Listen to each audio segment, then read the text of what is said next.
Absolutely. All right, it is 6 p.m. We'll go ahead and call this meeting to order. Ms. Amanda, if you will, please call the roll. Commissioner Shuffle, Here. Commissioner Peters, Here. Mayor Aiken, Here. Commissioner Shipley, here. Alderman Harper, Here. Commissioner Martin, Here. Commissioner Fairclough. Here. All right, all members are present. Do establish that we do have a quorum. Before we get started on this, first and foremost, I just want to appreciate everybody working with me in my new work schedule. I know I've been out for a little bit, and I appreciate Commissioner Martin sitting in for me. He did a fine job. And so I almost let him do it again tonight, but he's ready to beat me up. So, no, we'll go on the agenda. Next up is the approval of the minutes. The first one that you have, I know y'all had two, is for the July 17th of 2023. Make a motion, we approve the minutes as presented. I have a motion to approve. I have a second. Do I have any other discussion on the matter? Hearing none, all those in favor say aye. Aye. Any opposed? Motion carries. Next up is the special call meeting that this commission held on August the 7th of 2023. That is directly behind the minutes that you just reviewed. Motion to approve? I have a motion to approve. Do I have a second? Second. I have a second. Is it Commissioner Peters? All right. We got any discussion on the matter? Hearing none, all those in favor say aye. Aye. Any opposed? Motion carries. Next up, if you don't mind, I'd like to skip in the agenda. I want to go to the very last page you have in your packet, which is the monthly code reports, and go ahead and knock those out, because I know we have some lengthy discussions coming up as far as the new business is concerned. So y'all have an opportunity to look at those. I think Commissioner Harper could give us a change of, make a motion for. Oh, yeah. I make a motion that we amend tonight's agenda to move the reports before new business. All right, I have a motion. Do I have a second? Second. I have a second. Any other discussion on that matter? Hearing none, all those in favor say aye. Aye. Any opposed? Motion carries. Thank you, sir. All right, so flip over to your monthly code enforcement report, please. Do you have any questions for town staff? Did you review those?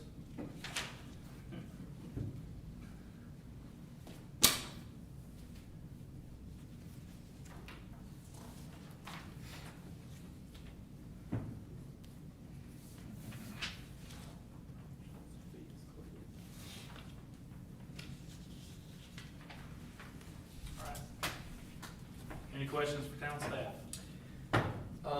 I guess, I know Mumford's helping us out on inspections, we appreciate that.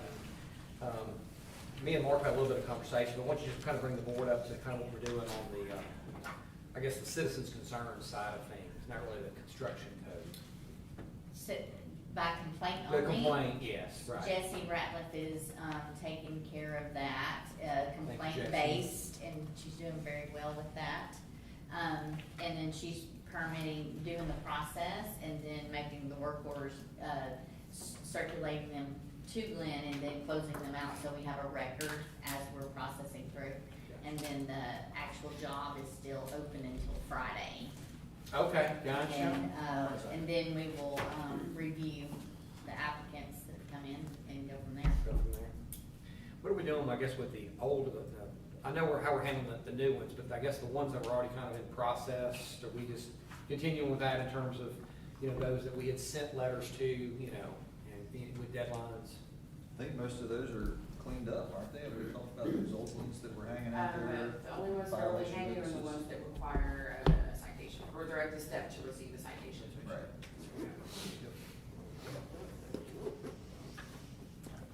Any other questions for town staff?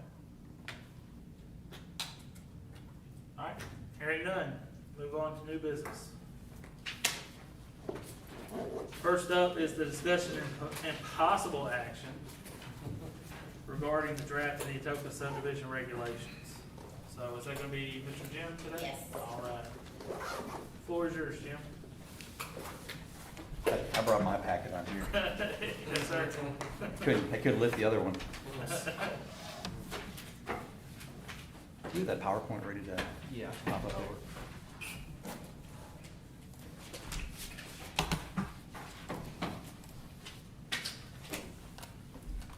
So by doing this on my computer, I have the privilege of seeing the word count on this document.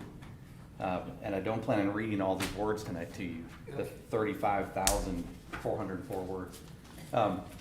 So I think I have the easy job here tonight. So as you know, subdivision regulations and utility specs are very engineering and public works heavy, and I am neither one of those. So I'm gonna sort of be master of ceremonies tonight, walk through the process on how we get this adopted, but we have the experts behind me here with both Wesley and Ben who can answer a lot of the questions and go through the document. So now we can treat this as high level as you'd like or in as much detail as you like. We're prepared to go through all 35,000 words if you would like, but I'm not going to start that way. So you'll guide the discussion until we get to a comfort level at the end of this.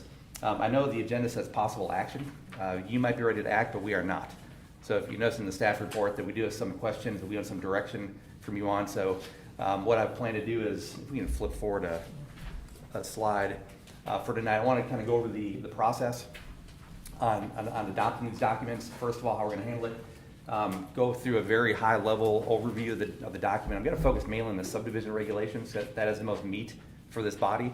The utility specs are more of a detailed engineering sludge fest. All right, so I'm not going to go into too much detail on that. Start with subdivision regulations. Take any comments and get as much detail as you'd like on any section of this document, at least as a first review sort of thing. And then we have some additional questions. We had 4 that we listed in the staff report. We want to dig into a little bit, just get some direction, some kind of high level stuff. And then what we plan to do is bring it back again for you next month and just keep on whittling this down until we're comfortable with this document. As far as the process goes, subdivision regulations are a document of the Planning Commission. These do not go on to the elected body, nor do the utility specs, so they stay right here. If you remember the zoning ordinance, it was adopted by the elected body. This is not zoning, however, so it stays with you. So once you're comfortable with it, you are the final approval body on this, so it doesn't move forward. So a little more pressure on you to get this right, not to send it forward and blame somebody else for it when it gets done. All right, so if we can maybe jump forward a slide. This pictures, here's the covers, right? The 2 documents we'll be looking at tonight, subdivision regulations and utility specifications, both are in your packet. And I only have the subregs up here, 35,000 words, so double that, I guess, and we have the total amount of words we're going to have to read tonight to get through this. All right, so subdivision regulations. Now this document, it does just that. It regulates subdivisions, right? It outlines a process for getting through both major and minor subdivisions. Now, subdivisions are still controlled by zoning, so if we're going to have a subdivision, first thing we look at is what the property is zoned, correct? If it's zoned residential, one of the residential categories, we then review the subdivision based on the zoning regulations. So lot size, building setbacks, all those details come from the zoning, but the actual process for subdividing comes out of this document. So it outlines the process. We have minor plats, major plats, of course, you've heard all this before. The general design, this could be from street right-of-ways, how big is the right-of-way, how big is the street width, where are the sidewalks placed, where do the utilities go within that subdivision, process for construction plans and final plats, what happens after all that happens and after construction occurs, how we accept improvements and public improvements and those sorts of things. These are all outlined in here. Any variances or amendments that need to happen through the subdivision process are all controlled by this document. So it says a regulatory document that guides the subdivision process. Any questions so far, and just kind of the makeup of the document, what's in here? Okay, and a lot of this, I believe, Ben or Amanda might comment on this more, a lot of this came from our existing subdivision regulation. A lot of the policies were transferred over here. So a lot of the way we did construction, we're not proposing an overall change in a completely new system. So a lot of it's the same. Is that a fair statement? I think. There's a few tweaks here and there, and some of the questions we have later are maybe like a couple things. Here's how we handle it now, and it's changed a little bit in this document. We want to make sure that you're comfortable with the way it's changed, or do you want to revert back to the old way? So that's kind of some of the questions we'll get into. So again, not a ton of changes going through here. I also know you've only had this document for about, 3 days? Is that right? About 3 days? Friday. Okay. So now, of course, I expect that you've read all these and assume you've read the entire thing. But again, starting off tonight will be kind of the early discussion. I think it might be best for you to take the next month or so to really dig in if you choose in these regulations based on this overview. And then also maybe put some thought into the discussion questions we'll talk through tonight as again as we whittle it down. So no pressure to get through every piece of this tonight. I think tonight might be more of a question generating discussion than a question answering discussion. So if you're okay with that, I might just want to dive into the questions and kind of major direction stuff. And I think once we start talking about these, we'll be getting into some pretty good detail, I think, on these topics. You okay with that? Good. Okay. 2 weeks. Oh, it's in 2 weeks? We were gonna try to talk to them about that. Forget everything I just said. 2 weeks, not a month. Pressure's back on me. Appreciate your honesty. Now, the next agenda might say discussion and possible action again. Yeah. That you choose to throw away the possible action if you choose. So first week of October, is that what you're looking Sorry, at? I'll leave it out there, it's not just changed. I guess one of the, you kind of answered one of the questions I had was, where do these documents originate? If it was from that subdivision review and stuff that the regulations that we did 2 years ago or started that process. So a lot of those pulled over from there. Some of the questions that brought up in that or that I was involved in with that were mainly with the subdivisions as far as plat reviews and things like that. Trying to find on here, just to avoid situations that happen, basically that happened to us, I guess, was, a plat goes through a initial review or preliminary, there we go, thank you, sorry. And then that gets approved and then, 6 months or a year down the road, the final plat comes to us for review. In between then though, sometimes there's changes that are made that are noted or maybe somebody tries to slip through. What's the review process now in these for something like that? Because sometimes those things are not caught and have dramatic results. So. Yeah, we can't have that happening. So it depends on when that change occurs. So there's an interim step between preliminary and final, and that's the construction plans. So typically, the preliminary plat for the entire subdivision, the entire parent parcel, and that's in here to make sure that we don't just do a preliminary plat for a small piece of a property and then come back later for another preliminary plat. We want to make sure that preliminary plat has the entire piece on it, all phases. And then through the final planning process, you can go into, like a phase and the construction plan for a phase that kind of fits into the overall preliminary plat. So we're putting more detail on it through the construction plans, which is approved administratively. That'd be Ben kind of leading the charge on the construction plan part of it for that phase. Now that's the first time we can identify changes. If they bring a construction plan in or a set of construction plans that differ from the approved preliminary plat, it would absolutely have to come back to the preliminary plat process. Now there are a few minor things you could change. I don't remember the exact language in here as to what constitutes a, more than just a minor change. Well, so just throwing out what happened to us was, the preliminary went out. It had, say, a retention pond on that phase. They moved that retention pond to the next subdivision over, and in doing so, based on the regulations that a retention pond had to have part of an HOA, that was pulled. So the HOA part requirement was pulled.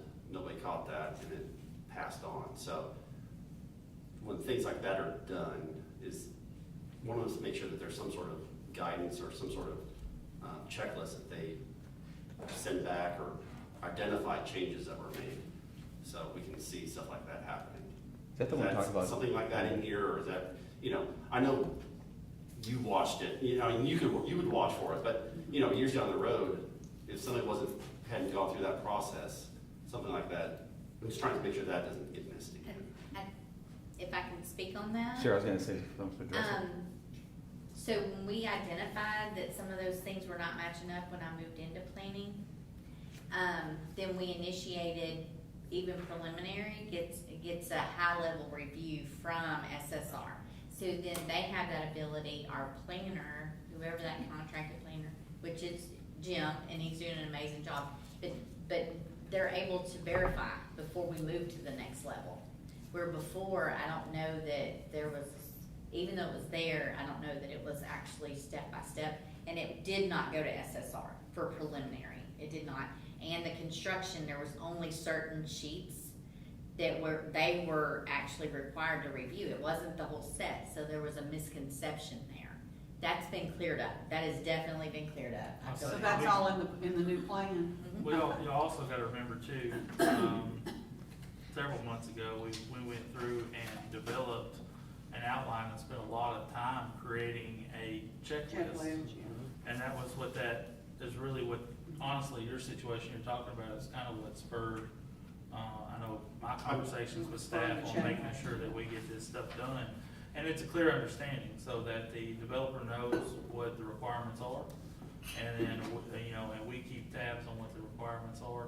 And then also, there's no more kind of wheeling and dealing going on. You know when that happens, you have to go through this certain.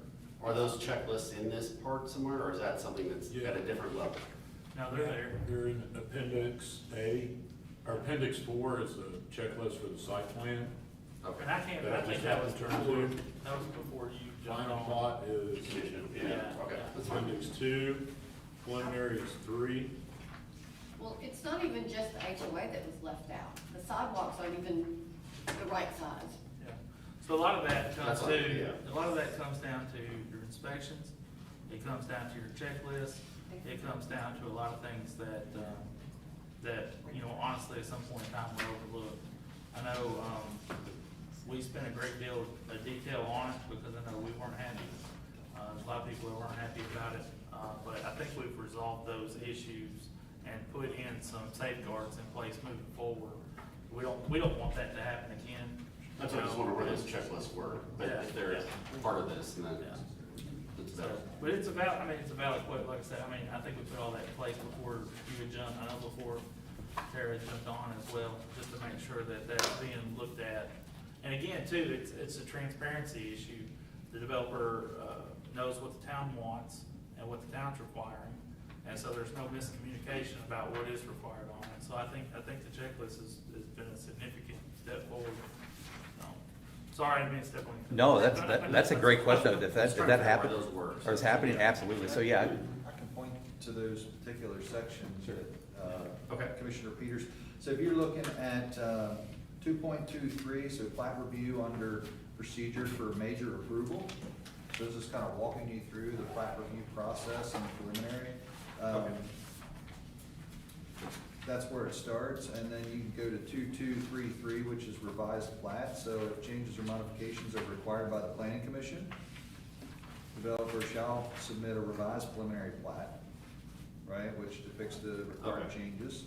Then if we get to the construction plan phase, which I think was back to what you were talking about initially, you can look at 2312, that if in the process of completing the construction plans, it becomes necessary to make major design changes to the subdivision, they shall submit a revised preliminary plat, everything, if it's just minor changes, those minor changes are supposed to be identified in writing. If it's a major change, then they've got to come back for, a revised preliminary plat. But there is a possibility that a developer could make minor changes to the preliminary plat, but they need to be identified in writing what those are when they come back to you. Okay, that's I found the plat section, I was just trying to figure out what terminology and wording was there, so I Sure. appreciate that. Yep. but what a great question, though, 'cause we can't have that happen anymore, Right. that situation happen. So from internally, because part of it is, getting it back in front of you to re-review something or revise preliminary plat, but even just to give you a heads up on what we do at the staff level, or we'll be doing, we haven't done one yet together. But generally, like when a construction plan set comes in based on, The words "and the" is repeated, so you might want to correct that. Yeah, at the top. Andy, Yeah. maybe their consultant is trying to drive home that phrase. Page 17, Page 17. section B. Section D, And 2134, section B. Page 7. that was that phase. Yeah. Good catch. And I did have a question regarding page 19, 2.2.4.3. It says 3 years, and I know says 3 years seems to be throughout the document in several different places. Is that just a standard for construction? Sorry. Can you do that citation one more time? It's section 2.2.4.3, but it's located in other sections as well, where it states 3 years. Oh, are you Expiration. talking? Yeah. It's TCA. That's Tennessee Code Okay. Annotated. That's Tennessee Code. Thank you.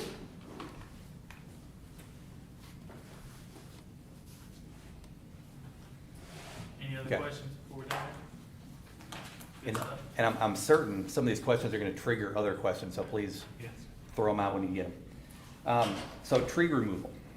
One of the things, this came from Mark, a great question, how do we prevent clear cutting of land to put in a subdivision? So there's kind of a little bit of background here. So through our zoning ordinance, you might have noticed some of our zoning districts have a minimum required amount of open space. If you get into like a mixed use, it's like a 15% open space.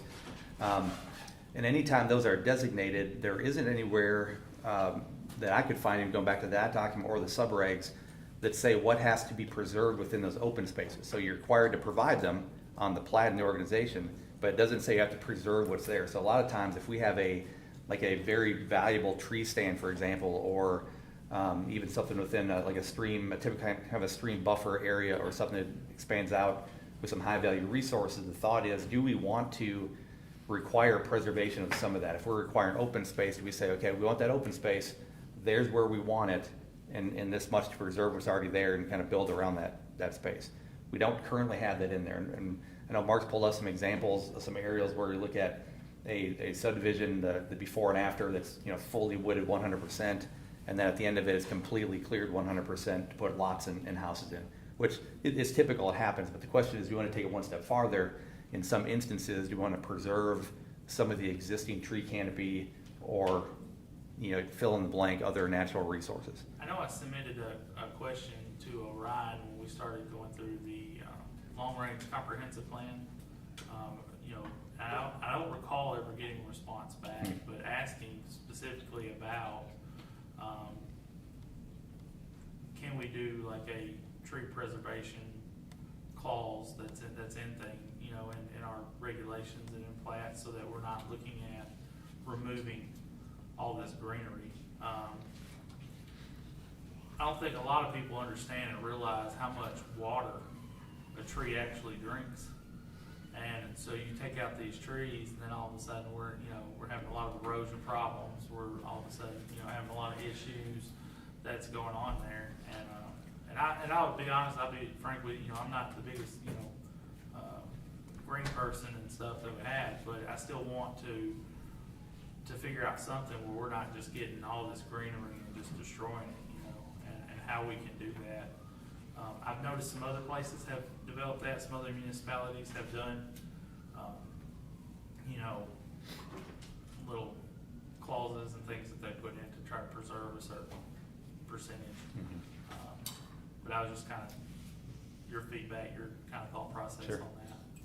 The big thing is, when you take a piece of land and you turn it into a subdivision, you're always gonna have multiple elevation changes.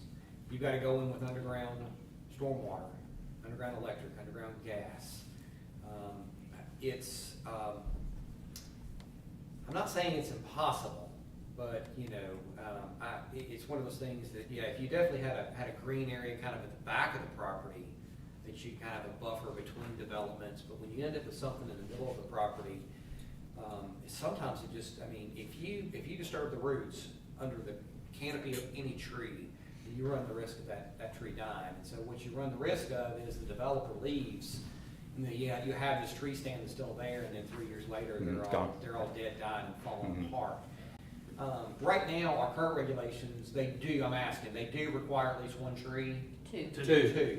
Per lot. And so ultimately, you do have tree removal, but when it's said and done, now you got brand new trees, that's right, you gotta wait for them to grow. But my kids and their kids, you know, are gonna be thankful for those 2 trees per lot, so. Yep. Yeah. There's also a requirement in our current regs to preserve mature tree stands as well. Gotcha. Just hasn't been followed through with. I mean, but what do you do when you got a piece of property and you've got this beautiful mature tree stand, and you know the road's gonna go, you know? I mean, Or again, Well- the road's not gonna be there, but again, with all the grade changes, Mhm. you know, you end up. Yeah, and I think there were some clauses that I was reading, I can't remember exactly where, I think it was out of DeSoto County, but and the preservation clause that they had was, you know, if something like that has to be, you have to go through that tree or whatever, then it's, you know, they had to plant X amount. So like, I'll Correct. tell you, like on my personal property, I'm fixing to clear like every tree on the backside of my fence and clear, but I'm replanting. Right. You know, the ones that like my wife wants, you know, to look better. So, you know, it's, you are destroying some, but then how do we ensure? And then, of course, too, like Mr. Mark said, you know, we also have to enforce that as Right. well. You know, that has to be inspected and enforced. So if you're gonna take down a majority. A tree when can we- mitigation plan, in other words, Yeah. not just 2 trees per lot, but again, making sure the developer does plant trees in those Mhm. common areas. Yeah. It's almost like. And we can spec tree size, I'm not talking about little baby saplings, we can require Right. some, you know, decent tree Mhm. size. And, you know, the problem is, one size doesn't fit all either for that reason. Every property's different. You know, some have a lot of topography where a developer maybe couldn't develop because it's so hilly and everything. They gotta go around it. Maybe that's a high value resource part that's worth saving and stuff. Now, the good thing is, or maybe it's a good thing, through a planned development, I believe, you know, we have the ability, if it works, to require certain things above and beyond just like straight zoning subdivision. Right now, we're talking straight zoning subdivision, we don't have those rules in place. So if a planned development comes, which is really a negotiated plan, that, you know, the city and the developer negotiate to a conclusion, that becomes the plan. So if it makes sense and it's possible to preserve existing resources, we can make that happen in the planned development, you know, in a reasonable fashion. Straight subdivision regulations, and the reason why we're talking about this now, there's zero requirement for that. So as long as, again, you come in with the straight zoning plat and it meets all the zoning requirements and all the subdivision regulations, then, you know, we bring it up, it complies with everything, go ahead and approve it, that's what we do. No matter what's on the property, if we wanna, you know, if we wanna ask for something, we don't really have any teeth to do that. And we shouldn't through that process. The question is, do we wanna put that on? Now, I've seen it, from, you know, the two extremes, one having no requirements at all, kind of what's in here now, or the far extreme, and Ben might be familiar with this, but in Lakeland's an example that probably took it too far. They did a full natural resource inventory and they valued everything from tree stands to water bodies to soil types to steepness of slopes, put on a map, and a city map that identifies all the areas of high value resources. That's part of the subdivision regulations. So then if a subdivision comes in and you have an area of high value resources, you're required to preserve a certain portion of that. Now, on the flip side, you're also allowed to put in smaller lots. It's the clustering concept. So you're not, you know, penalizing a developer saying you could get 100 lots here, but now you can only get 30 because we need you to preserve this. You're gonna have about the same yield either way. We're gonna be smaller, cluster them, preserve the open space, just because at the time they wrote that, they valued the open space. Now, does it work? Maybe, maybe not. It sends a message for sure, but, you know, it's never a perfect system. But that's on the full other extreme. There's other ways of doing it if you want to put something in, even if it's a encouragement to save something that we can work out through, you know, the subdivision process. I don't know. Are there any other examples that maybe you've seen or studied about or read about that you think would be fitting? Ben, have any off the top of your head? I'm just thinking, not that I know great detail though. I know Germantown does something, but I don't know the exact details on it. Mhm. I mean, I've seen it where it's sort of preserved where possible. And a good point to John's point also, you can't really preserve or require the preservation of like small number of trees. I've seen it before where, you know, like on the backs of lots, there's a tree stand, so you preserve kind of a tree line, put it in a non-disturbed easement or something. And the problem is exactly you disturb it and then you're gonna kill the trees anyway. So 3 years down the road, they're all falling down and falling on someone's house. And, you know, what if someone wants to take it down because they don't want it falling on their house and the city says, sorry, that was required to remain, you have to keep it there. It's like, well, wait a second, that's my backyard, I'm paying taxes on it, and you can't make me. So where it really works is if you have a larger common open space and you can sort of protect them in an area, a larger area, so you're not disturbing the tree stand and preserving only a few in there. So how do you do? I'm not sure the best way. Now, if you give us some direction that, yeah, we'd like to explore that further and a way to do it, at least to bump it up a little bit from what we currently have, which is virtually nothing, we can explore it and research it and come back with some different options. I would. I wrote on my paper, you know, to study answers for a possible solution for this, to come up with something. I don't like the fact that we I would like for us to do something as opposed to nothing. Like I said, it helps out with stormwater, I mean, it helps out with, you know, all kinds of issues that our town has experienced over the years. Mhm. Because we're just clearing it and building up houses. Yeah. I would like for us to explore some options. Like I said, I don't think we have to go as far as Lakeland is wanting, but if there are some other, examples that maybe we can look up and stuff, and I'll look up, you know, as well, and just see if we can read. Sure. It'd be good to find out maybe what Bartlett does, or, you know, what Yeah, Arlington for sure, for sure. does, or, you know. Or even somewhere around Middle Tennessee, because they got a lot of trees over there. I Mhm. mean, it's almost like we need some type of hybrid thing. Yeah. Where they come in and they say, here's what we've got, here's what we recommend. Do you agree with the city of Atoka, our town of Atoka? Mhm. And we can always And take it's kind of a five give or and six, take. Yeah. 5 or 6 different municipalities and kind of piece together Mhm. on what fits good for the town. Yeah. And I think the key is, and I think I probably get a lot of head nods on this, is to be reasonable in how we, you know, regulate it. Not be something, you know, we don't be the town that says, you can't develop if you have trees on your property, right? We gotta make it reasonable. I think other cities, probably do that. Yeah. Just Yeah, explore we some found- options. Yeah, when we talk, you know, it was, where does it make sense? Mhm. It really doesn't make sense to come in and clear 25 acres of every tree that's on that 25 acres. But if now we've got required open space, it would make sense, hey, that should be where that open space would go, right? We still wanna make sure that the developers still be able to get their number of building lots out of a proposed parcel, but it doesn't make a whole lot of sense just to bulldoze every tree on the lot, burn it all up, and plant some saplings or some small trees in the front yard and then wait 25 years for them to produce any fruit, right? So it's just a balancing act to try to make sure that it makes sense. Okay, we will do some studying on that and bring it back. Okay. That's all right? Yes, sir. Okay, Thank you. absolutely. We jump forward a couple slides. We can stop on that for a second, that last one. Sorry. And just some of the code language we have in here, 2.3.22B and F. This sort of requires them to submit documents on, you know, generally contours and saving trees and whatnot, but doesn't actually say what has to be in those open spaces. So I want to pull this out. That's probably what triggered the discussion. They have to identify it, but not really do anything about it. Tell us what they're doing, that's it. Okay, we can jump on to the next one. All right.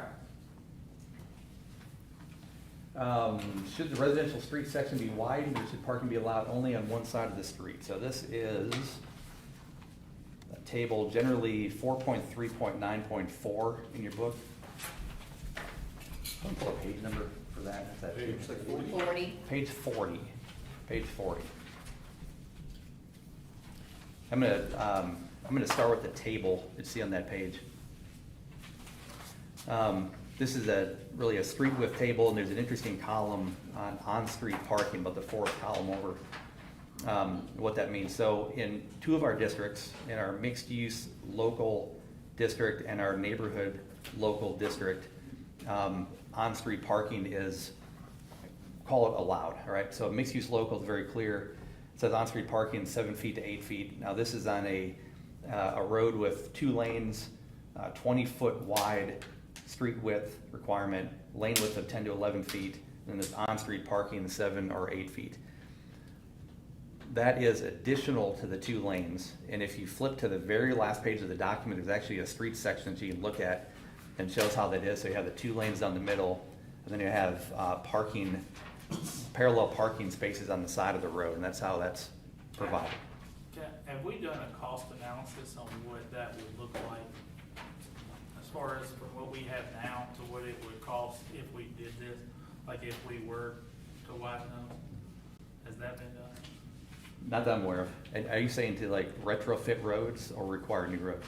No, I mean, like if we're looking at widening a road now, say like another 3 feet, as opposed to like, what is the actual cost that's gonna be to the citizens and tax dollars?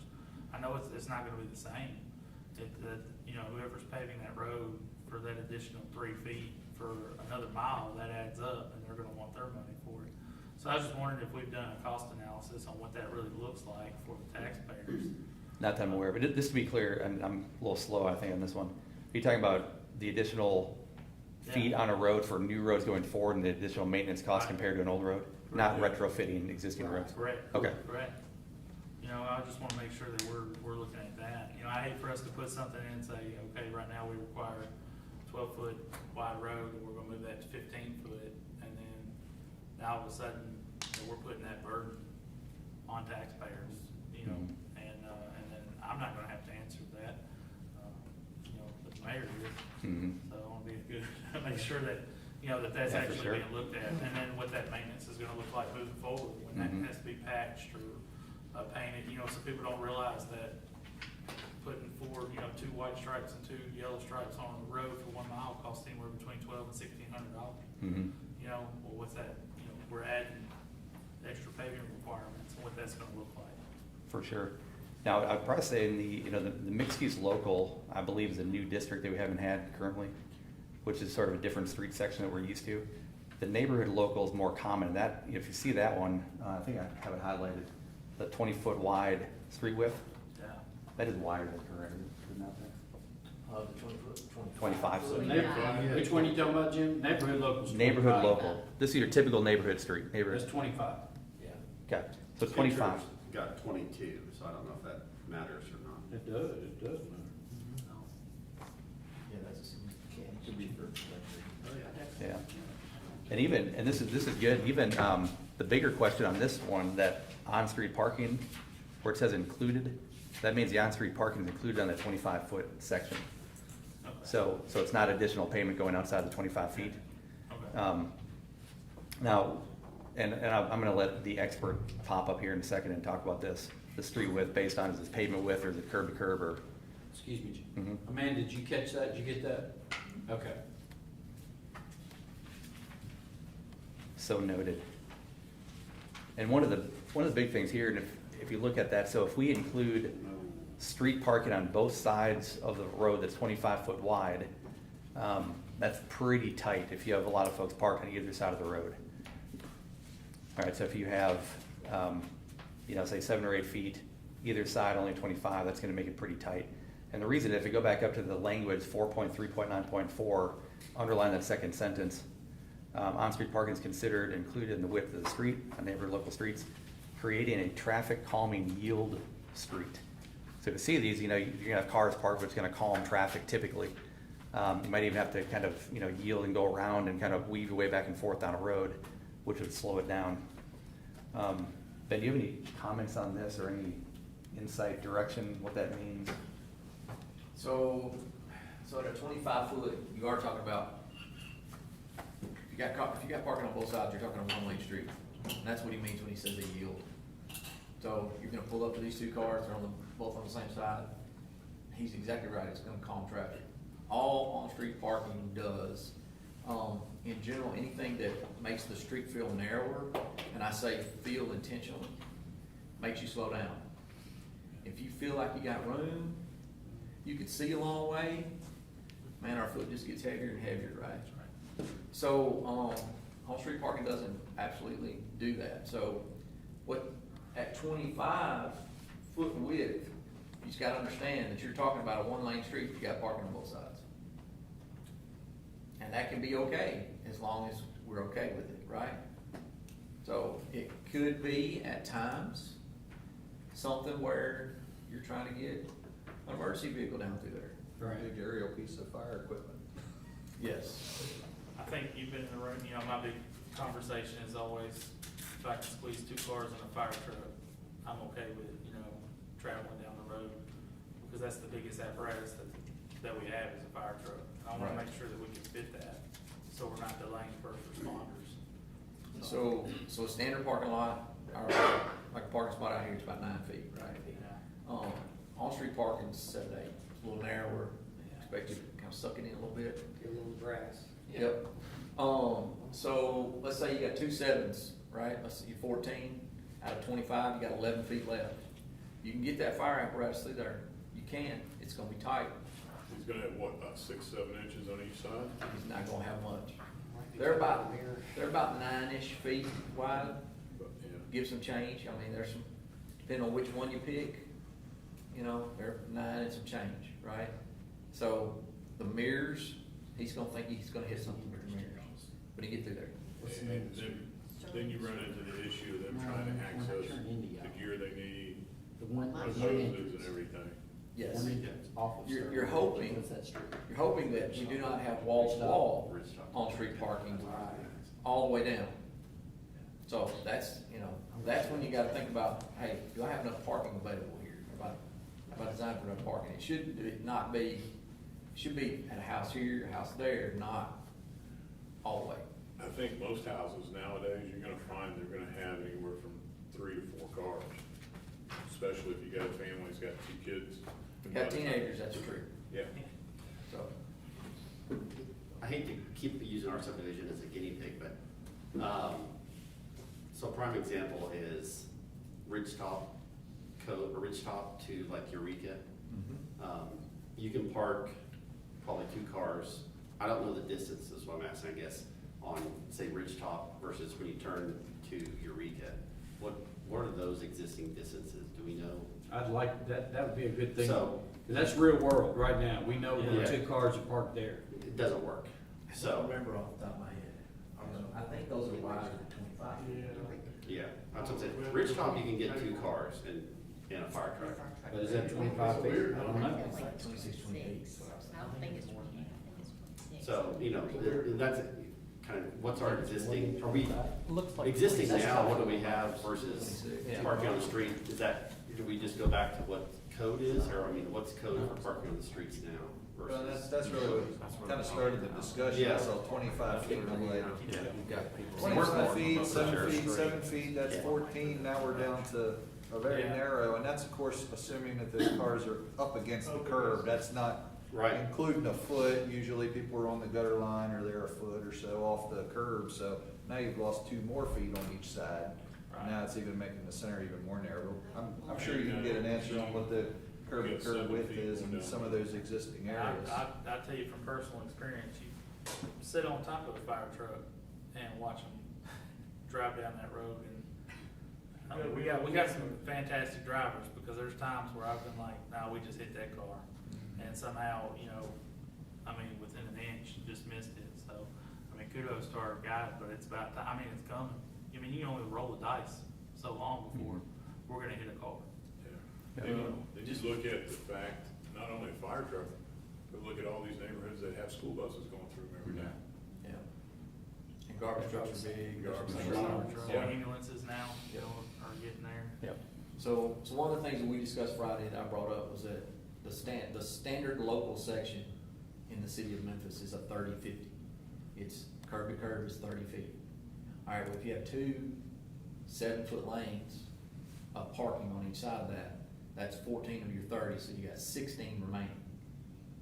That means you got 2 8-foot lanes, which is not necessarily wide enough for every vehicle to pass next to each other. So they still are gonna slow way down. But if your fire truck comes through, he's got 16 feet, he's comfortable, he can roll. Yeah. So, something to think about. That is a little wider, to your point, if what we're doing right now on Eureka is 26, that's a little wider than that. But that's parking on both sides. Now, the flip side of that is, nobody parked. Man, it feels like you can go fast. That's right. Wide open. Eureka is 26? That's what he measured off Google Earth. Yeah, Google. That's what I thought. Right, It you're was right, you're 6. It's more than 20. I wanna say it's more than 25. So, Sounds like time. we'll know next time. We'll measure it before we have this. We do need to conversation. measure. Yeah. Yeah. Because I would not, I mean, personally, I don't want to see Eureka tolerances put in place going forward. I would agree. Do you So- believe it's too narrow or too wide? It's Too narrow. Too narrow, okay. Yeah, I'm you just- cannot, just I don't clarifying. think parking allowing 2 vehicles on each side of Eureka is advisable. I don't think that should be allowed in the future, is what my opinion is. Okay. I agree. Yeah, I agree. Yeah, the other option is, I don't wanna jump in here too much, but you know, you could leave it to 25-foot wide, allow one parking on one side. side. Just have to put You know, signs up, you- development signs up, say parking. Yeah. I think you do that, and then you're looking at, you know, everybody, you know, does that turn it down to 1 lane, or do you have enough for 2 cars to pass? Well, let's say You know, it's if you put car, you know, I guess. whatever 25 the math minus is. 8, right, it would be 17, so you're talking 8.5. That's tight would feel tight, but two cars, maybe not two large pickup trucks, right? Maybe they have to wait for each other, but most everybody else can slide through there. We appreciate the passage. That's it. I think somebody brought it up earlier, it's like, you know, all the pavement going in, that, all that maintenance and repaving is gonna be on the taxpayers That's in right. future Yeah. years, so, you know, while What's that you called? gotta find that happy medium, right? What's acceptable for the commission, what you think is best, and, you know, but also, you know, trying to minimize additional maintenance and. Right. Construction. Because like I down said, the the other road. side, when nobody is parking on the streets, it feels, Yeah. Plus, Raise that's traffic. additional stormwater that the developer has to mitigate.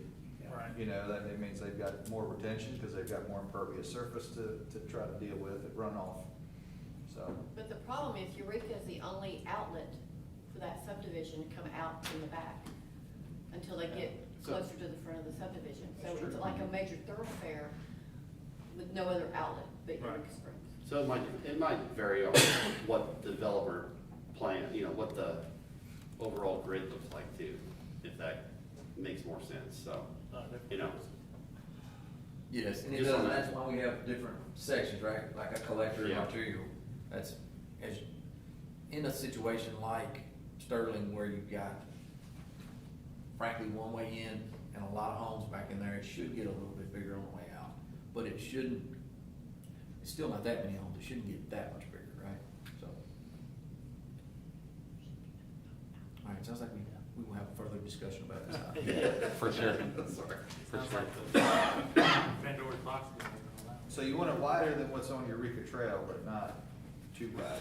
Is that what? And I think just the pattern, based on that location, the pattern needs to be different. Maybe it is a one side only, you know, if the traffic pattern warrants you know, really, it shouldn't be considered I guess what a neighbor, I don't, what's Eureka considered now as far as street type? Neighborhood. It'd be neighborhood local. Neighborhood local? Yeah. Maybe, you know, based on that feeder, maybe it's more of a collector road, or maybe it would be classified different going forward, but I think if it's not a major road like that, I think it could be okay. It just, that location, that particular street is just, yeah, when we're trying to prevent that You know whole what I'm saying? street from not happening again. Yeah. You know, that's a, you know, That's all you. yeah, it's not just the width of the street, but just the, you know. the Yeah, one Yeah, way just- out. originally though, wasn't there more outlets coming Correct. from Yeah. that back of that neighborhood? Yeah. And they got changed. yeah, so. And I'm gonna ask a devil's advocate question. If we make it parking on one side, and then we got people parking on both sides of the street. Is that an HOA or is that police? or, Yeah, you is know? that HOA or police? Then we got our officers that's having to deal with writing parking tickets when they should be out patrolling Right. and take care of other things. Then they've gotta wait and call a tow truck to tow people that are illegally parked. And then you think fans of Atoka goes nuts now over some of the stuff that you just wait till that one happens. Yeah. And the way to counteract that is to stripe on one side, Yeah. actually mark it, and put no parking signs up on the other, and educate, right? That's the only mitigation you have. On my street, they So, and it can be done, but you're still gonna have somebody that, Yeah. that parks where they're not supposed to. Yep. So, So you can see why we needed y'all's guidance. Yeah. Yeah. Yeah, for sure. So we'll do some more research on this and bring back some options on how to handle it. And part of it might be, you'll see in the chart, you know, the collectors are handled differently than the local streets. So maybe in these neighborhoods, instead of calling the entire neighborhood local, maybe there are different designations, that main road in and out as a collector with no parking clearly. And you see in here, the minor collectors, even a narrower road with no parking to move traffic and not have to deal with, you know, parked cars, so, And the collector's got trees down the middle of it, so, you know. yeah. So, let me ask a question. Like Cherry Bark, when you turn off of Rosemark and head down, is that considered a neighborhood or a collector? I think it'd be a neighborhood. Where is it? I think Cherry Bark? West Cherry Park. West Cherry The Bark. main Yeah. entrance, Yeah.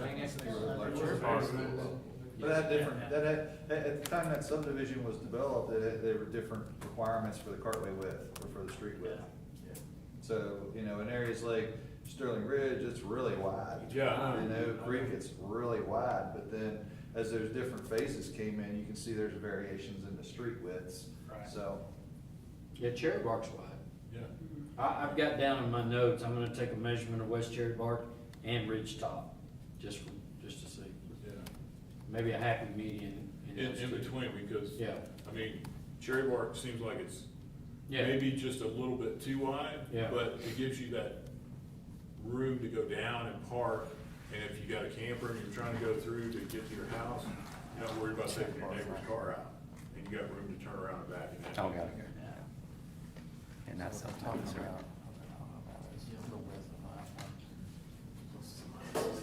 Huh? So there's pluses and minuses. There- Gotcha. there is. Gotta weigh it out. Gotcha, okay, that's helpful. You gotta have room to turn. That's right.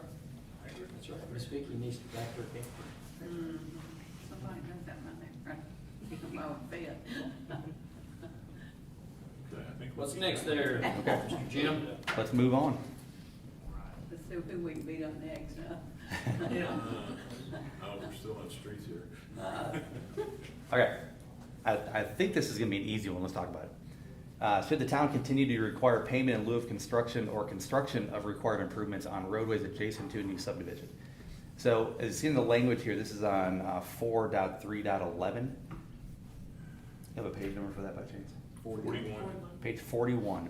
So this clearly, so this is if you're developing a subdivision adjacent to an existing road, there might be some improvements required for that road, right? That if this road needs to be widened in the future, that developer is responsible for dedicating the appropriate right-of-way that road can be widened in the future when necessary. So that's here. It requires a dedication just so we can, build out our road network as appropriate as on our long-range transportation plan. However, it's not required in here that the developer actually pay for that section of road or either payment in lieu of construction or actually construct the road. So you'll see subdivisions a lot of times where you have extra pavement right in front of that subdivision. You have like a 2-lane road coming down, subdivision on your left, and the road widens out to it looks like it's 4 lanes just for a short section. And then people park their junk and their boats and stuff in that little segment that doesn't go anywhere at that point. But the thought is over time, those sections will get built out by other developers, and then after a while you have a road segment that's built out completely, then you can up it to 4 lanes, and usually that's needed once you build all the subdivisions for a wider road section. So each developer's, providing a piece of that road.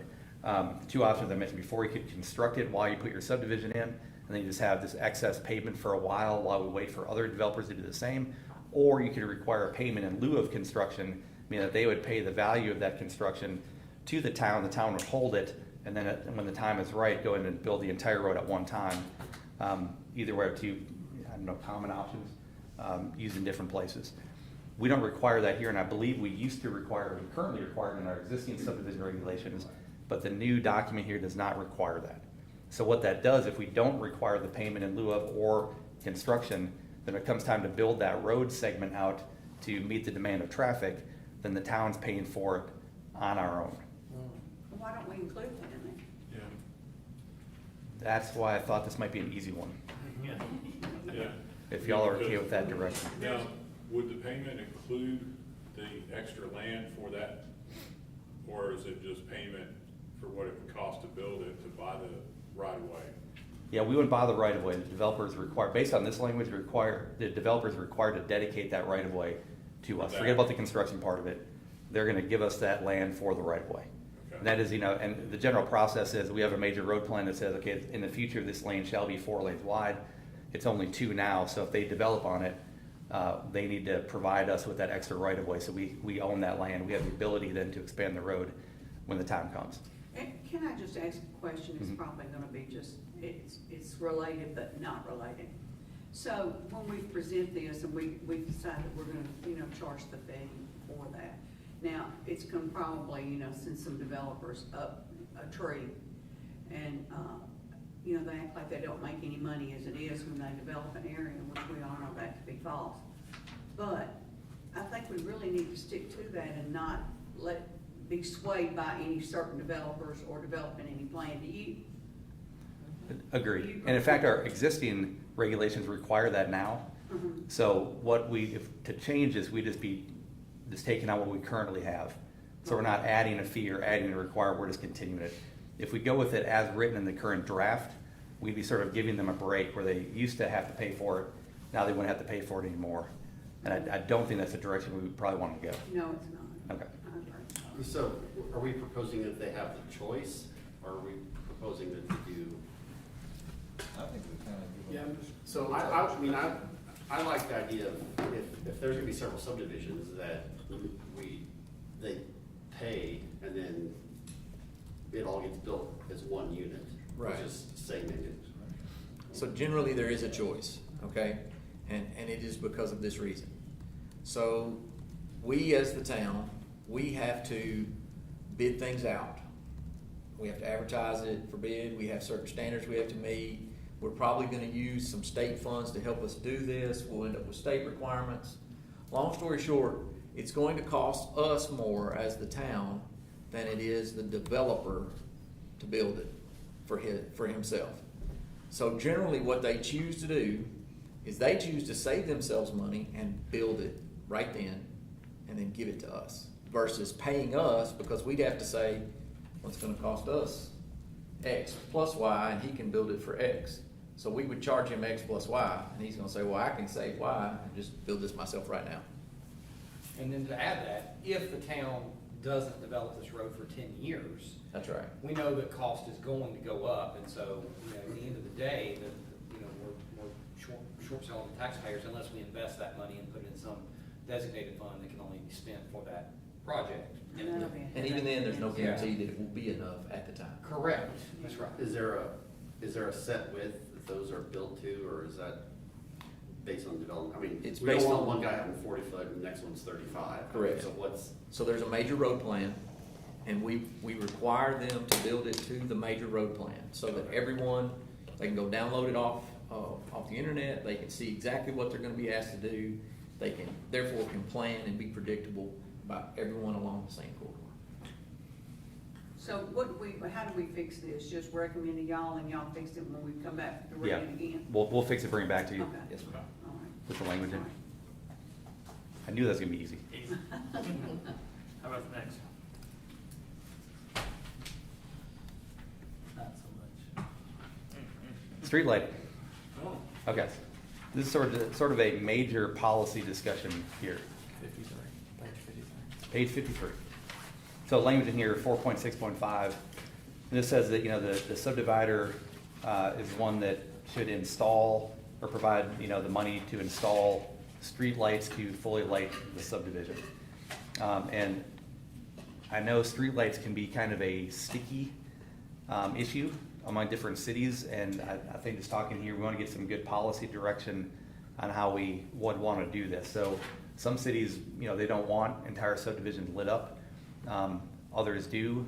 Some places want, a little bit of light at intersections in subdivision, but not the whole thing lit up. The problem is, I know dealing with Shelby County and MLG&W a lot, and they say it's all or nothing. You can't just light intersections. You have to provide standard lighting through the whole thing. And now you have acorn lights shining into bedroom windows up and down every minor street. So I'm not sure the direction that Atoka wants to go. Another option that was brought up is, considered like private lighting, which would be more of like a front yard light, require these type of lights that the HOA or the homeowner would be responsible for, that provide low-level lighting to the subdivision without being called, street lights, lighting up a subdivision. So, Because my issue with this is, we put street lights up and people don't think that we have to pay the utility bill. mhm. And the town Yeah. does have to pay the utility That's bill. absolutely right. And so,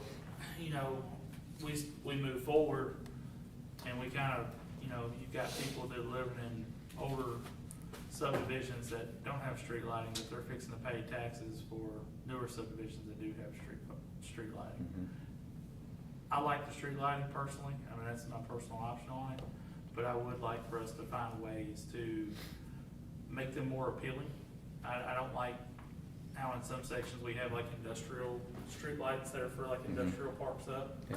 And then you go into other sections and you've got, nicer things there, but I would,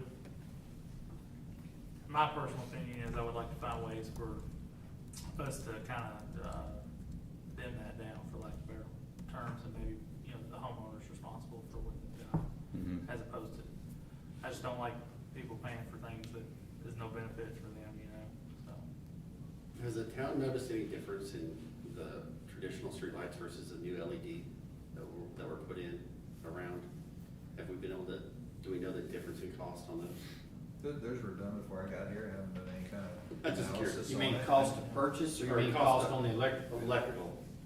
And then we're looking at some, future phase, there's supposed to be some cost savings there, and what the return on the investment is, it's 5 to 7 years out, so there is some savings there. I think that answers your question, but I don't know what the existing Eventually, phases may have saved, I don't know the answer to that. Cause for, like, I'm looking at, Sterling Ridge. Yeah. I'm gonna keep picking right now. That's fine.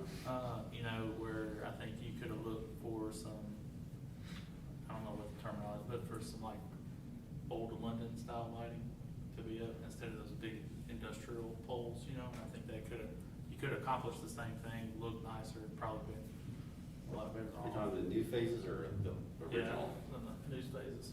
Well, the new phases, but they're a new smaller LED style, so, I don't, that's what I was wondering versus, that type The of. old phase, it's those ugly posts. Yeah.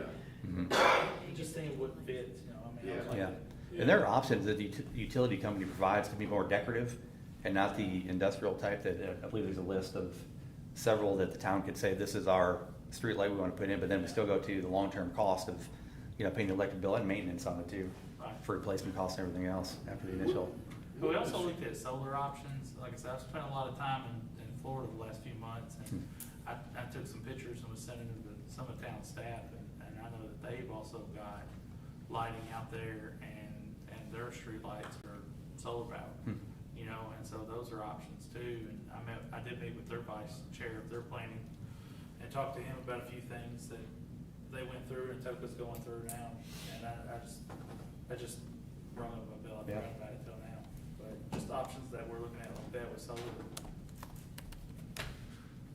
So Jim, I'm a little confused, and the question at the top doesn't seem to go with the paragraph.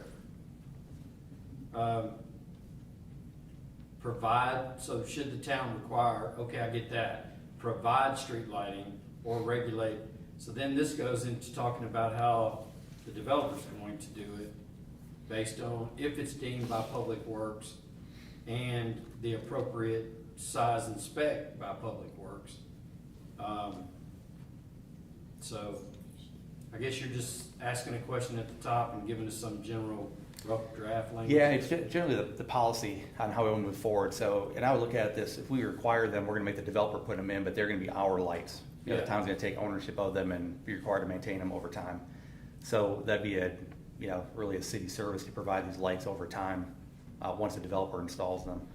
So, yeah, I wouldn't focus too much on that wording for that, but, to touch more on the private common residential lighting, I've seen this work more easily in planned developments, where you have a solid plan for that development, they want to do something a little different, and they're gonna put the private lights in there, regulate them themselves, they're gonna install them, they're gonna, maintain them over time, and what it does, it makes sure they're there for one, and then two, it provides probably a little less light you get from the street lights that we typically have, and then the city's completely out of it as far as ongoing maintenance, other than probably code enforcement. If lights are going out, then, they need to, fix them, get them to be lit again. I haven't seen that sort of thing citywide that I'm familiar with, where a town just generally says, you have to do private lighting within subdivisions. You could absolutely do it, I'm certain of that, I just haven't seen it myself, how to do it, so. So you talking like a post lamp at the edge of the yard? Yeah. Right at the sidewalk? Yeah, like in the front yard. So it's not really a street light. It's kind of a weighted thing, because, you get back to, okay, who's gonna go out and look at those at night to enforce the code? Yeah. Is there happy medium intersections have street lights and then individual homeowners have more of that accent light or, something similar. But are you gonna require the homeowner to have that? Or are you gonna let them have a choice? Yeah. Because if you let them have a choice, They're there's gonna not gonna say be no. any. Yeah, right, Yeah, that's right. I mean, I know me personally, living out in the county, I pay Southwest a couple extra dollars a month to have a light, a street light in my driveway. Mhm. But that's your choice, right? Yeah, that's my choice, but it provides that security light.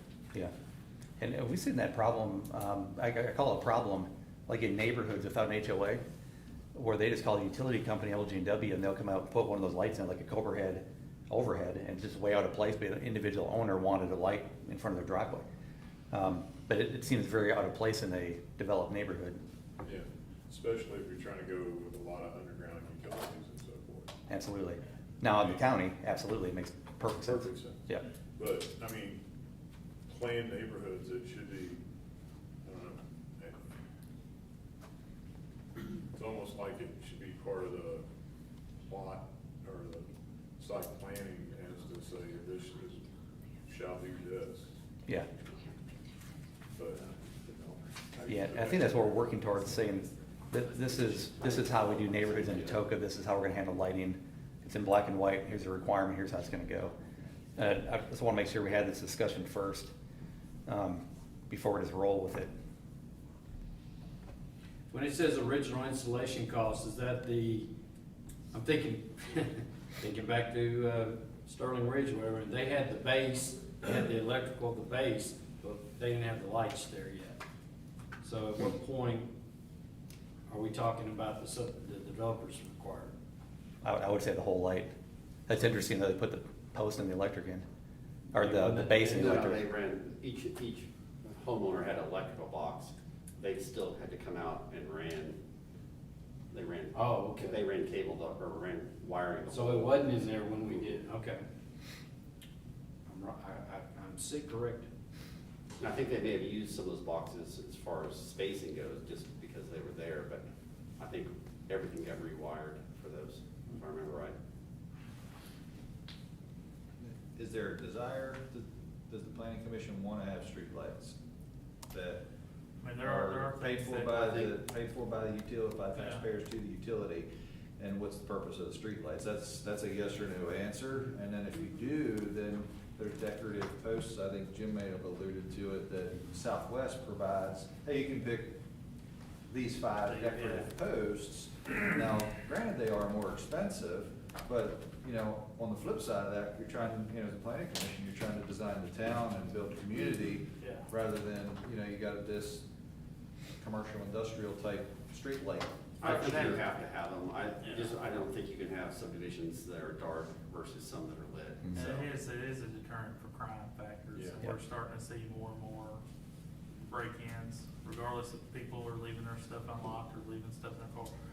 People with bad intentions are starting to do that, and so I think street lighting has to be in. And I like the idea I would of say having yes. something decorative.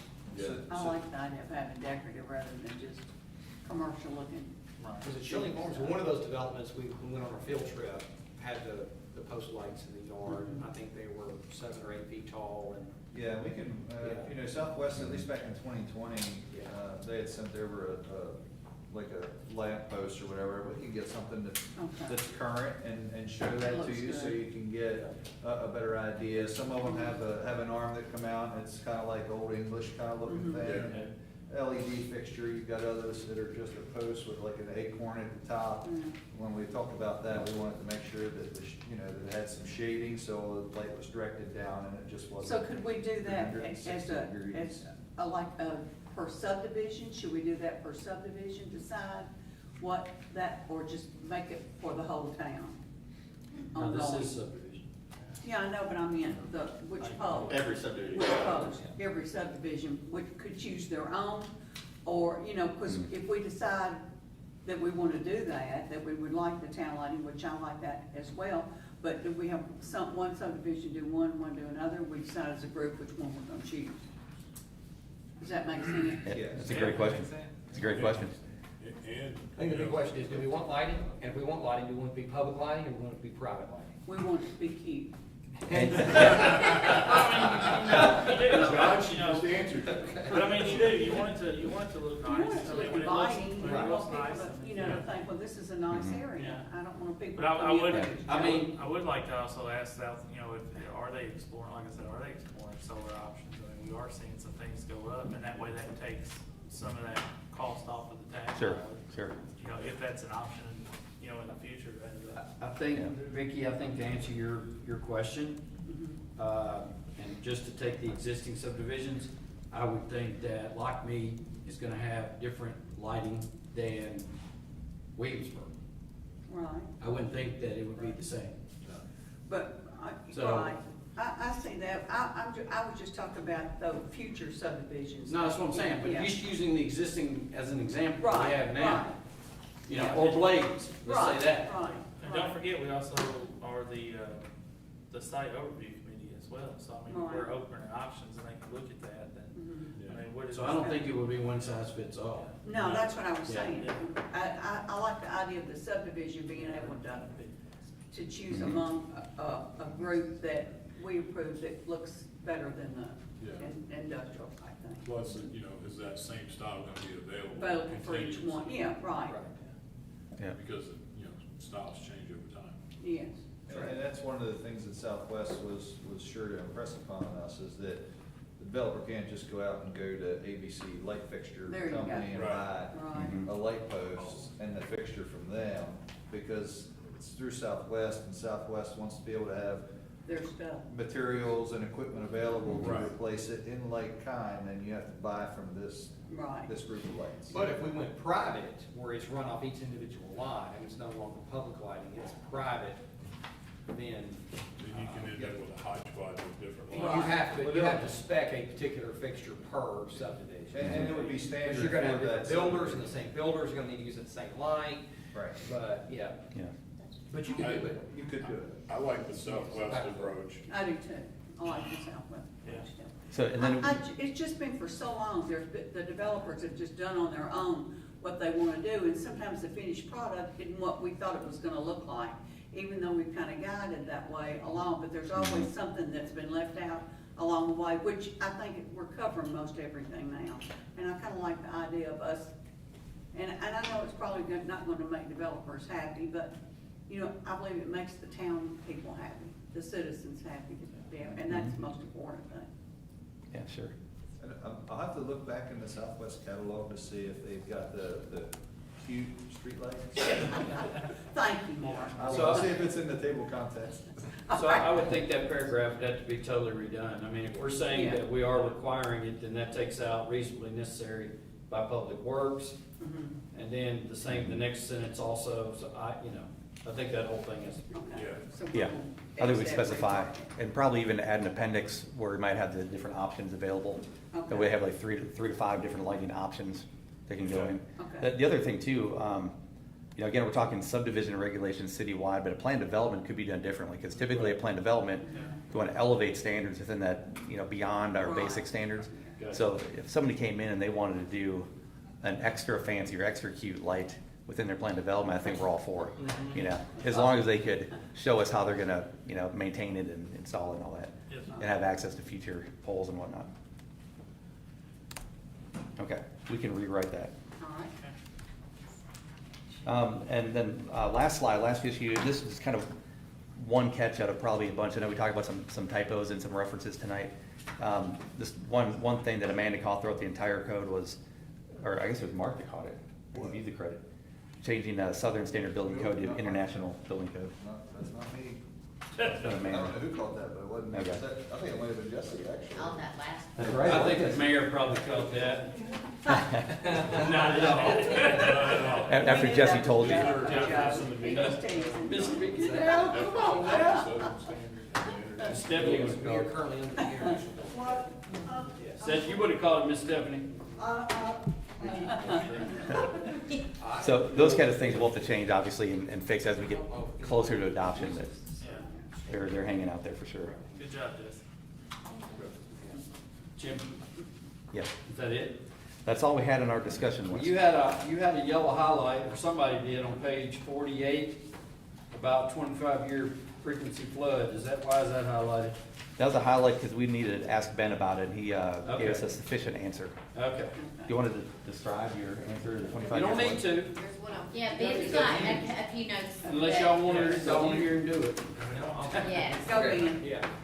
So, and I may misquote it because it's been a couple days since I read it, but it's 25 years for a drainage way that is not a creek or a stream, is what we're talking about there. So, I envisioned, a passive path drainage channel between two houses, right? That's a 25-year return interval, okay? Y'all heard me talk about that, it's a statistical thing. So when we say 100-year flood, it doesn't mean it happens once every 100 years, it means there's 1% of it happening in any given year, right? Same way with the 25%. 25% does not, or a 25-year flood is what? 4% chance of in any given year, right? So if I did that math correctly. So what I recommended we change it to was, we leave it 25. But you're talking about that thing could be between two houses, which we reserve the right to set a finished floor and require some freeboard on that. Because the last thing we want is for the 50-year flood to occur and put water in somebody's finished floor. So we leave ourselves the right to give ourselves some room on some of this design depending on where it's at. If it's a 25-year flume down to the detention pond at the end of the hill, and if the 100-year happens, there's no risk, then we don't care. But depending on where it's at, we left ourselves some room to add some additional requirements to keep our property owners safe. So, does that make sense? It Yes, does. sir. Additional questions about that? Job well done. Thank you. All right. I think there might be some more. We'll see. Right. Might be. Hey, Jim, while we're on this section here, the next one is talking about culverts and so forth and storm drains. Mhm. What is the material that's required by the town for culverts? Is it metal or plastic or concrete? Concrete going forward. Going forward? Yes. In some issues, we have allowed ADS, which is high density polyethylene. We're seeing right now, corrugated metal is great, but it lasts about 25 years. Yeah. Failing all the time. Yeah. Yeah, So- and that's why I bring that up. Yeah. Yes. So, we're seeing what the result of that is. It just means you get to spend money on faster. Concrete, it's a 50-year design life. We'll all be doing something else. Yeah. What's the design life of the plastic one? Of ACS, Yeah.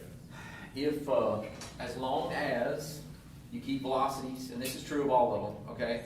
So, all right, too deep in the weeds, but real fast.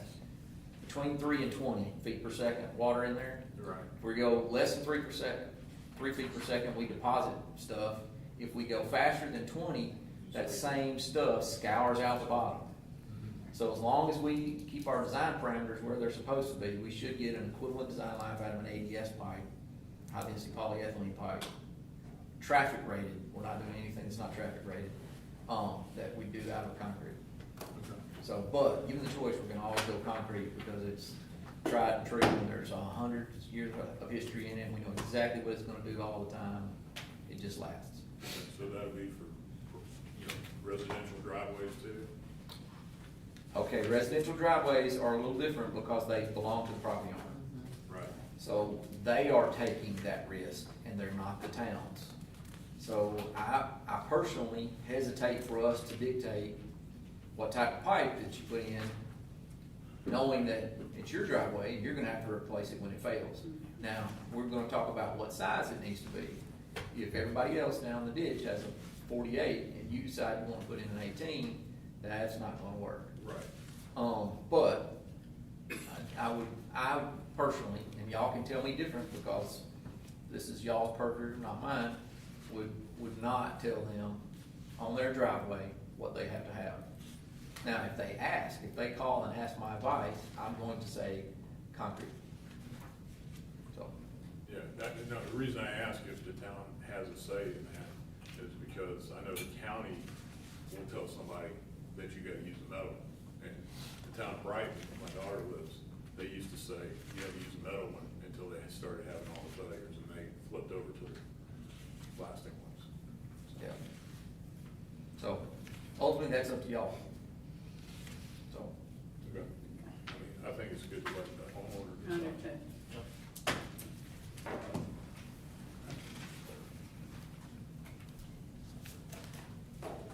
Good news is, you know, curb there, they don't have like all these new subdivisions. Right. Yeah, Right. yeah, but when you drive through, JD Ways, there's a whole bunch of them there, and you see them from this side. Yeah, John's got it. Okay. Alright, anything else? Yes, if y'all are done with questions, Ben has a couple things to go over, Okay. Yes, sir. if you're ready for that now. Okay. thank you, sir. These will be quick. Okay. Two things that we are already doing that are not in this current version that I would like to add. The first of all is coring of the asphalt. We started that, I don't know, maybe 3-4 years ago now. It is, I understand at first it was controversial, but it is the most reliable way to see what we have, see what we gotta do, and to keep everybody honest. And as long as we communicate it, nobody should be afraid of it. It's just seeing what we got, seeing that we got what we paid for. It actually helps the developer see that he got what he paid for, or she. So I would like to put that in the testing section, 4.3.9.5, or 6, or 7, or 8. Page number. Miss Amanda? Sorry, I'm sorry, what page? 41 is where we would want to add it, is that what you're asking? That is what I'm asking, thank Yes. you, 41. All right. Yeah, I would, 41 on I would like page. for that. I like that. I guess I was kind of oblivious to it, I didn't realize we had so much controversy over it, but it was like you said, town gets what they pay for and developer gets what they pay for. Right. Okay. It's just a check on everything. It makes sure that we got what we said we were gonna get. We got it. Okay, all right, that's the first item. Any questions about it? Okay. Are we anomaly requiring that? I mean, or are we just joining everybody else that already requires it? Not everyone requires it. Right. Some do, some don't. Okay, well then we'll be the ones that require it. Okay. Some do. Yeah. All right, second thing is a traffic impact study. This is something that we do in the preliminary stages to try to see how many trips, how many people are gonna be in a subdivision. Helps us assess what we need to do to our roadway network to prepare for it. We've been doing this. We've been asking for these things, but it is not in the code when we would like to add it. We need to add that. That could be there. Okay. Okay, and we're gonna put that in with the preliminary plat, so it's gonna come in as part of the preliminary data. So, Page 19. if that works. Yes. Any discussion about that item? Okay, that is all I have. Thank y'all for your time. Thank you, Ben. Yes, sir, thank you.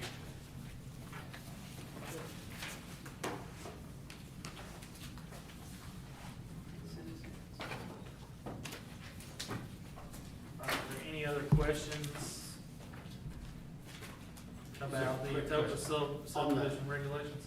On the asphalt, we do require now that the final layers are put down for new subdivisions as opposed to. As opposed to waiting, Yeah, we are, in this version, gonna do that up front. And I'm recommending that. I think, and I'll explain quickly, when you leave the base exposed, the base is an open graded structural layer in the asphalt. It is not meant to have rain on it. We have subgrade under that, and that subgrade right now is soil cement. Soil cement does better when it stays dry.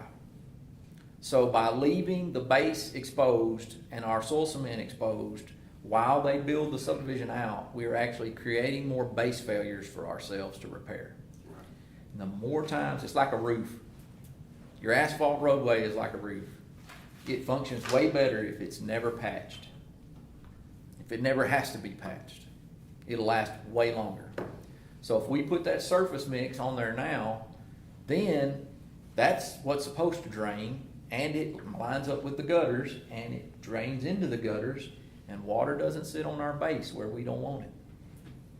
So it also, in my opinion, and in my anecdotal conversations with the developers, lets them control their asphalt price right now. They've spent it, they've done it. That's what I've heard. Y'all have a discussion with them and see what you hear. So, but right now, I like that better, and the people that I've talked to in other places are like, I think we're gonna start doing that, because they see these same base failures. Okay. And I've noticed that since we started doing that, we are having less issues, less reports from citizens about potholes, or they're trying to go down and explore, you know, and everyone wants to see the new development, and it's, you know, Yep. we need to continue that practice. So far, it seems like it's worked well. Okay. So, All right. Okay, thank you. Okay. Yeah. Thank you. all right. Any other discussion or questions about the Atoka subdivision regulations? Hearing none, it's the board's decision. Do you want to take action on this? Do you want to take time to look over it some more? What do y'all want to do? We'll look over it some more, because there's still some outstanding questions like the street question. We can make a list. I agree. Okay. So do we have a motion to, Make a motion that we table it and look at it some more and bring it up next meeting. okay? Actually, won't be tabled, because we postponed. Postpone. Excuse me, can we amend it, recommend that we postpone action until a later time, next meeting. Does Okay. that work? I'd leave it at later time. Yeah, Later time. You all are okay at reconvening in 2 weeks? That's What fine. day are you talking about now? Well, let's look at that. So we got a motion. Do we have a second? Second. Have a second. Okay. Now let's open it up for discussion. And town staff, I know you are asking about 2 weeks. The second, October 2nd. We can do that, can't we? You guys turn that in.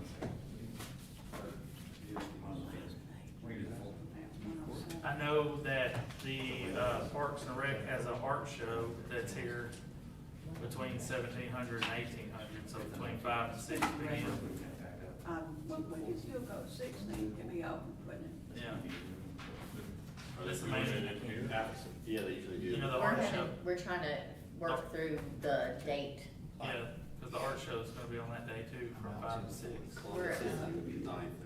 we're thinking that won't work. Columbus Day. Okay. What about, Is the town closed Columbus Day? No, The ninth? do we have to do it on a But that's certain also- night? that's also I mean, fall can we do break. it on another weeknight? we have to verify both of our professionals are available for our, Or figure it out. Fight over here right now. yeah. Tell us the You're date. getting ready to arm wrestle over a date, I think. Well, so question, If do you're. we have any current subdivision plans that have been turned in? Not right now. And so is there a reason for 2 weeks versus just reconvene next month? Potentially. But nothing at the moment? You say The potentially. ninth? You can do the ninth. Well, yes, because our zoning ordinances have passed now that open up some different options for, not just cut and dry, you fit in a box or you don't fit in a box. And, I've had a couple of potential developers that they've been waiting for the zoning to be adopted, and it was adopted last week. You don't want this- Right, so, but let me ask you this, but if something were to come to us, it would come to us at that meeting, and we could talk about this before, Can we not do it on the 3rd on a Tuesday? talk about the subdivision. So That would if let a us stay. submittal has been put in prior to that being adopted, then they have to reference the existing subdivision regulations Okay. as they stand right now, and we would Amanda, much why rather, Why couldn't we do it on the 3rd? I don't think Jim was available that, Okay, I'm on the third. I am also out on the 3rd. okay, well, what day are y'all, what about the 5th? He's good on the 5th, I'm not. I'm good on the 4th, he's not. How Y'all about the get 10th? together and tell us one. That next week, I'm. So I was gonna say, y'all, the week of the ninth. 10th is fall break. The 9th to the 13th is fall break, and I just, Is the I don't like meeting. not giving citizens and board members. I think John's gonna be gone, and I'm gonna be gone. I think my gut feeling is with those subdivisions in the works, The just wait till next month. The regular meeting. That sounds like we're gonna have to. I mean, nobody really wants to. That's it, yeah, outside of the 9th, I mean, you're at the regular. They're worried about, but Stuff yeah, gets submitted before some of this stuff. and I'm not saying that wouldn't happen. We could table it. Postpone it till. Are you holding developers on what's not been passed? Well, that's what she said. If something were to get turned in tomorrow, it would automatically fall under current regs. Correct. And not the new stuff. Right. It will only go once we adopt. And we don't wanna do that, we want it to come. So what do you recommend? It'd be nice if we could figure out a date. We wanna make sure that you guys have enough time to review anything that might pop in your heads that in the past might have been something that concerns you with the subdivision regulations.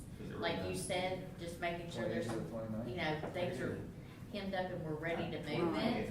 But then waiting too long, you don't want it to fall under what the regs are at this moment. What about earlier in the afternoon, y'all, like at 5 o'clock or something like that, would that be an You issue? said the part, people are here 5 to 6, or are they 6? 29th, On the Friday the second. 29th. On the I'm second. out of On town the that day. second. You're on, I'm going camping. On the second? I'm in. 29th of September. Oh, I'd be fine. I wouldn't. Oh, yeah, I'm going to Jerry Seinfeld that night. no, you can't miss Good thing to that. see. I'm out the 29th also. That's not gonna work. We won't have a quorum. I'll be in Arkansas. Enjoy. Yep. Enjoy. Okay, we have a solution. What? Right. Yes. So we have kind of implemented a pre-application meeting Uh-huh. to discuss before an application is submitted. So then we will prolong that pre-application meeting if need be. Okay, Schedule it after. To the meeting. we- okay, that Yeah. sounds Okay. good. So we'll just, Our regular meeting on the Okay. 16th. 16. Okay. All right, so we have a motion, we have a second. Is there any further discussion on postponing? All right, hearing none, all those in favor say aye. Any opposed? Motion carries. All right, next up on it was the discussion and possible action regarding the draft of the standard utility specifications. So. All right, This is it. Everybody's got a copy? yes, sir.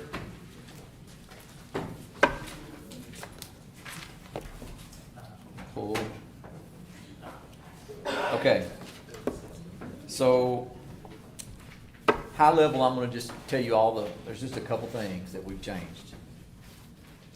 Tracer wire on water lines and sewer lines, we're gonna add that, if that's okay with you guys, so we can go out and locate those things. Yep.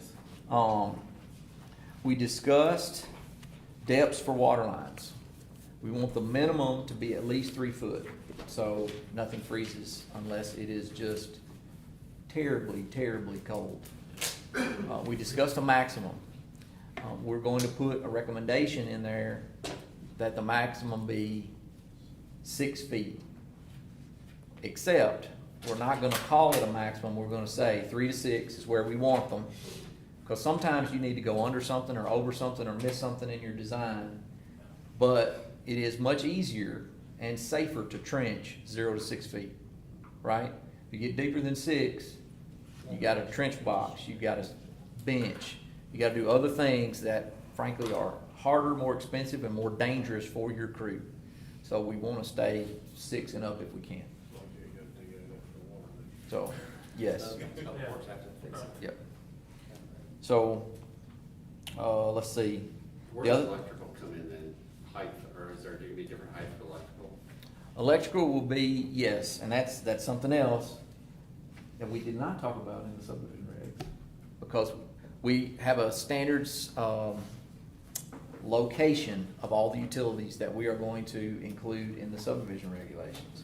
It basically shows the lateral location, which worked with Southwest Electric on it. Everybody has a spot in the easement, okay? Doesn't require depth, but it says you're gonna be the first one out of the curb, you know, if you're water. Sewer's gonna be next. Electrical's gonna be on the outside, cable's gonna be in the middle, and it sets those things. So, that was the 3 items. I think they had the depths on that as well. Did it have the The depths? general- Because I think Southwest is Southwest- gonna designate the depth, correct? Since Yes. they install all. For theirs, yes. They have their own standards. We specify the things that they have standards with, the water and the sewer. But the other things are other contractors and they specify their own standards. That kind of went back together with underground utilities versus, I guess that's kind of what I was wondering. So that's back in the subdivision regulations. So, That piece yeah. is, and we chose to put that in the subdivision regulations because it did contain things that weren't ours, right? We dictated the location of electric and Poplar Grove's water and Ritter Communications or whoever the internet provider might be. But the spec book is just our items. It's just things that are town of Atoka's. Okay. So, but those are the 3 changes, the 3 major changes. What's the existing depth? There's not one, not an existing max. Are you? There's no, a I'm saying min. minimum. There's a min, I think it's, 18 inches? I think it's 18. Yeah. So, So we're gonna say 3 feet. 3 feet. We're gonna double it. We're We're going gonna- 6 inches. yep. So, yeah, I mean, Yeah. this past winter, how many did you have for you? 50, 60? No. Hopefully moving to 3 feet puts that way down.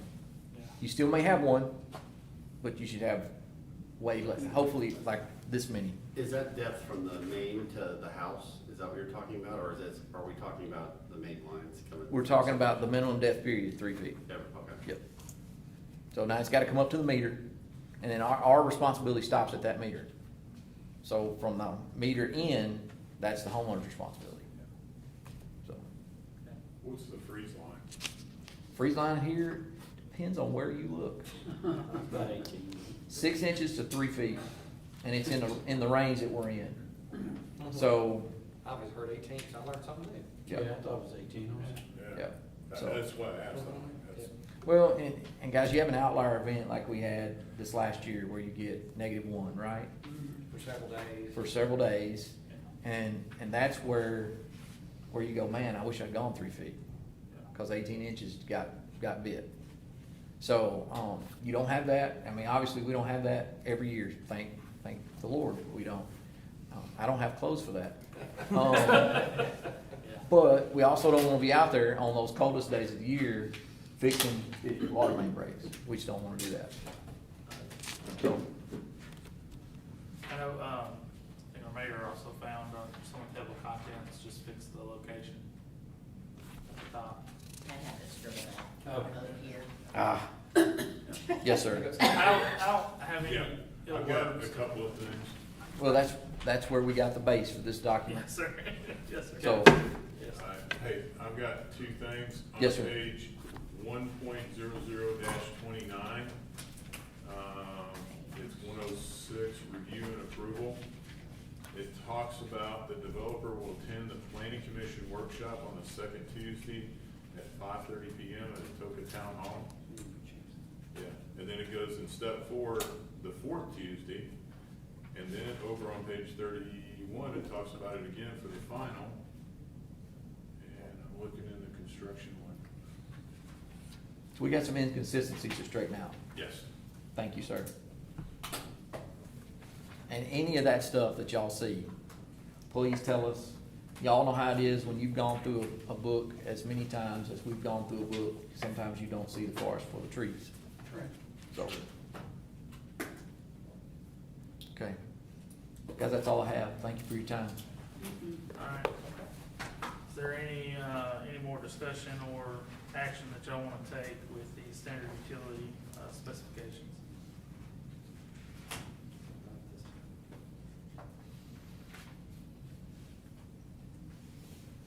Hearing none, do y'all want to postpone it for the next one? It's the same, or do y'all want? What do y'all want to do? We won't postpone it. You want to postpone it? For the, yeah. I mean, We haven't read through that did they yet. approve the changes? I mean, how do y'all want to do that? So, Make a motion, Vicky. I mean, they could- Make a motion, we anything. postpone Contingency. all right, I got a motion to postpone. Do we have a second? Second. Do we have a second? Is there any Hold on, other hold on. discussion? We already got a motion. Or, Postponement by Postpone. Commissioner Shipley, seconded by Commissioner Fairclough. Any other discussion? Hearing none, all those in favor say aye. Aye. Any opposed? Motion carries. All right. Next up on the agenda is citizen concerns. I have one, Miss Stephanie, and I cannot read the last name. Come on up, Miss Stephanie. Foreman? All right, come on up, Miss Stephanie.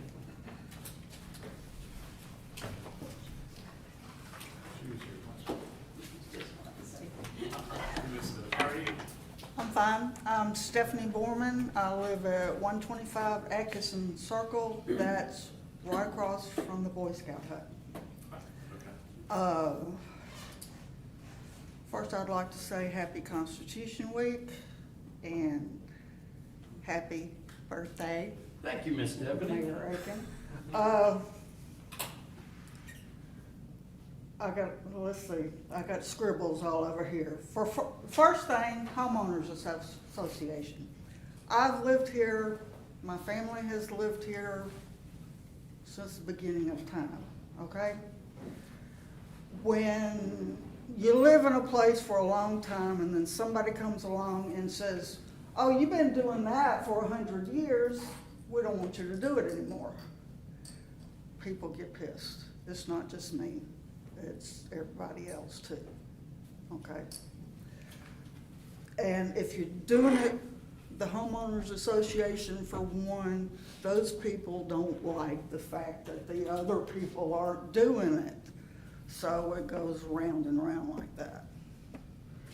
That's just one thing. Okay, the other thing is the trees.